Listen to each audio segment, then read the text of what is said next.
Herkese salam, kanalımıza ve yeni videomuza hoş geldiniz. Müğənni Sevdə Yahiyevanın həyat yoldaşı Zakir Bayramovun doğum günü olub. Doğum günündə Sevdə Yahiyeva öz həyat yoldaşı üçün əlləri ilə şirniyyat hazırlayıb. Qızlarıyla birlikdə həyat yoldaşına sürpriz ediblər. Həmin görüntüləri sizlərə təqdim edirik. Siz də videomuzu bəyənməyi unutmayın.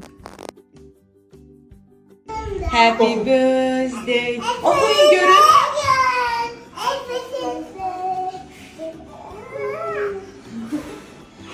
Urra!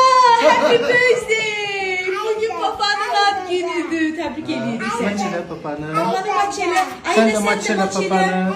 Maçela papanı. Sen de maçela. Ayı qarındı yaxşı.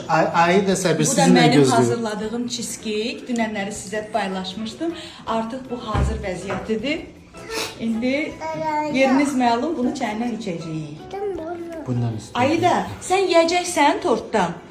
Dünəndən uşaqlar bunu gözləyir. Ayla, sən də gözləyirdin? Hə. Tot.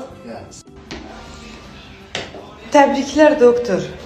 Oy. Ad günün mübarək olsun. Sən eksklüziv çəkirəm.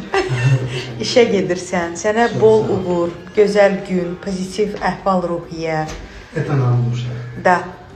Bu bizə çox lazımdır, vacibdir. Hamıya da təşəkkür edirəm təbriklər üçün. Ayrı hamıya bəzən çatıra bilmirəm yazmaq. Çox sağ olun. Səni çox sevirəm. Yaxşı ki varsan.